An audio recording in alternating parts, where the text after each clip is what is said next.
Hello! In this video, we are going to model a first-order liquid heater element. We will model a tank with a constant volume, in which there is a resistor providing a heating power capital Q, and some fluid, water, enters and leaves this heater volume. We will consider a first-order setup because we will assume that there is a perfect steering so that this thing rotates and mixes everything very quickly so that temperature is uniform inside all the heating element. So let's start with the modeling. We'll consider some input signals to my system. These will be signals that in my model will change at will, being the reasons of such changes outside my equations. So this inflow, F, will go up and down arbitrarily. This input temperature will also change with time if so wished, and this heating power can be connected, disconnected, or doing any kind of crazy things at will. So that three things will be considered inputs to my system, to my model. Then we have some constant parameters: the tank volume, no expansion because of heating, and also we will assume ρ, the density of the fluid, to be constant as well, so it will be an incompressible fluid. And then we'll have a kappa, a heat transfer constant, which will model heat loss between the tank and the outside environment, as we'll discuss later on. We will consider that outside temperature is equal to 0, and we'll assume it's constant, so that skips the need of including that additional input to my model. So as long as it's constant, there is no loss of generality of just setting the outside temperature equal to 0, my origin of the temperature coordinates. Furthermore, we'll also assume for simplicity that kappa does not change with the actual flow. It might be possible that we have some convection heat transfer so that the heat transfer coefficient depends on the flow, but okay, we are not complicating things, and the simplest heat transfer equation will be that the power loss to the outside is proportional to the temperature difference, being kappa that proportionality constant, not depending on flow, temperatures, anything. So we have the inputs, we have the constant parameters, and now we need state variables, and the state variable will be the inside temperature, because as we said, perfect steering makes temperature uniform.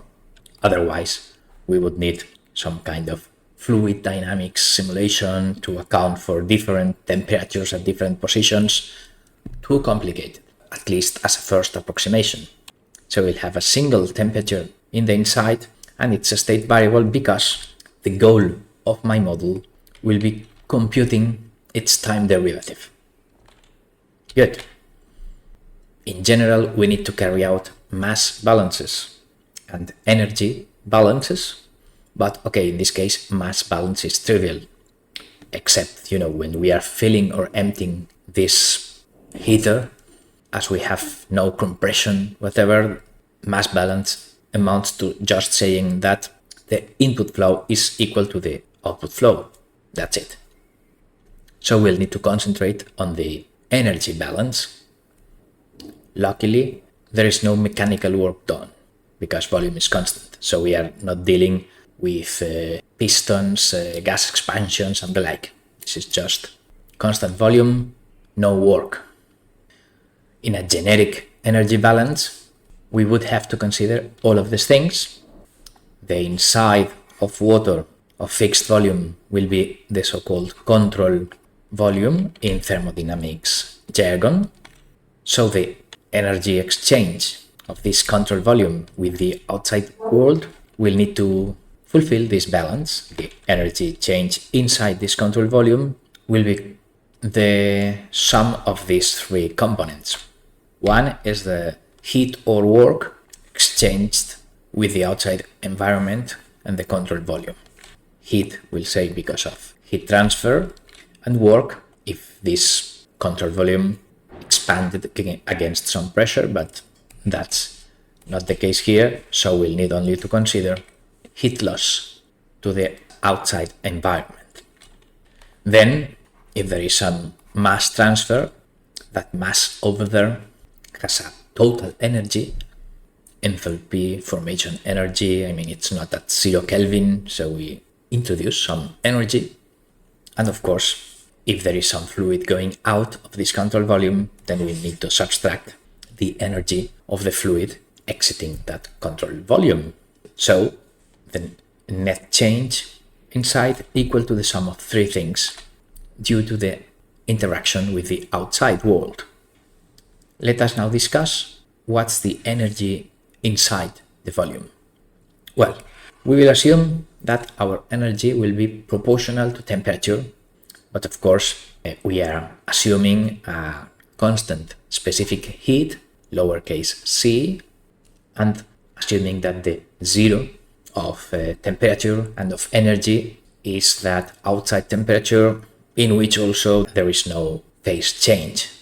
I mean, something more complicated than the model we are going to decide would happen if the outside temperature is minus 20 centigrades, so the water can freeze. So we are not considering complications, and the only thing we say is that, okay, if the water is liquid, the change in total energy will be attributed to changes in temperature times the heat capacity. So with those simplifications and the meaning of zero energy at some point in which water is liquid and not at 0 Kelvin and things like that, change in energy, change of temperature. So if I take time derivatives, energy could change because there are mass changes or temperature changes. I assume constant specific heat, but okay, as the mass inside my control volume is constant, its time derivative will be 0, so this term will disappear.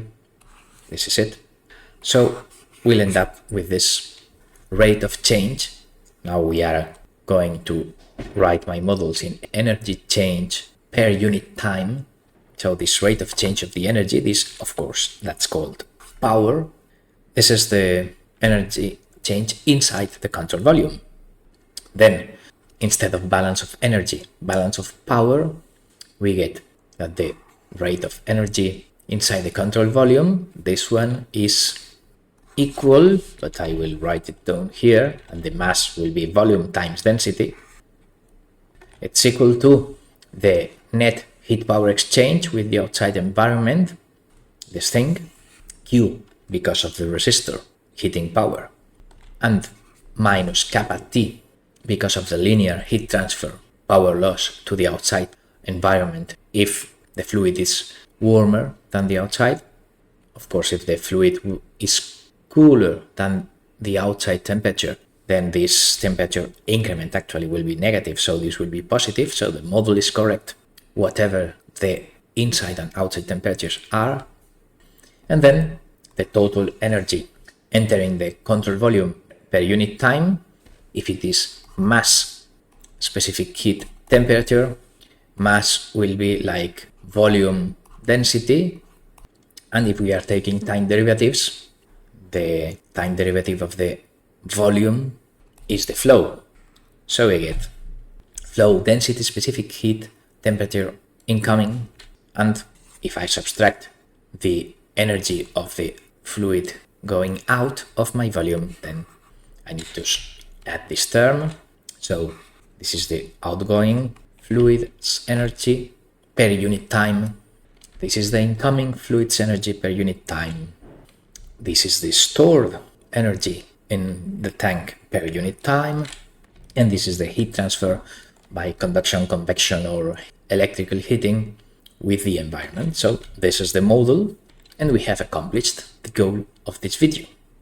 This is a first order state equation, which is nevertheless nonlinear because we have some products of time varying stuff. The inflow is actually a function of time.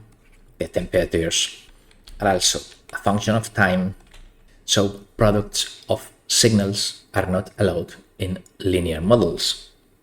Then these products will hinder expressing my final model in this form, which is the standard linear state space, unless we carry out linearization, but we are not doing that in this video for brevity. How can we express that model in Matlab? Well, I just write the equations with two equal signs, and I store that into a symbolic expression called model. And for instance, the normalized state space representation means solving for the time derivatives, taking v rho c and dividing at the other side. So even if it's trivial to do it by hand, okay, it's also trivial for Matlab to do it. So if I solve for the time derivative of the temperature and simplify whatever Matlab gives me, then we get this expression, the normalized state equation of this heater model. And we have some expression depending on the temperature difference between the inlet and outlet temperatures, the heat loss with the outside temperature, and the heating input. Just for the sake of curiosity, this F flow divided by volume, well, it's inverse, volume divided by flow. It's the so-called turnover or flushing time. It will be the time it takes to completely empty, let's say, the volume. If I have 10 liters and I am extracting 2 liters per second, I would empty the volume in 5 seconds. So this is the flushing time. And in perfectly stirred reactors, incompressible, etc., is also the so-called mean residence time of the outgoing flow and the mean age of the particles inside the tank. So it's kind of chemical engineering jargon to understand the important meaning of this coefficient here. Okay, so we'll finish. In this video, we have modeled this water heater using an electrical resistor, the balance of energies. In order to get normalized state equations, we need time derivatives, so energies per unit time. So we made balance of power, and we wrote this model, and this is perfectly valid. But okay, if we solve for the time derivative, we may write, if so wish, the equations as this, and this is the normalized state equation, which is the form that we usually expect in control theory developments and also in simulation. So this is it. I conclude here. Thanks for watching.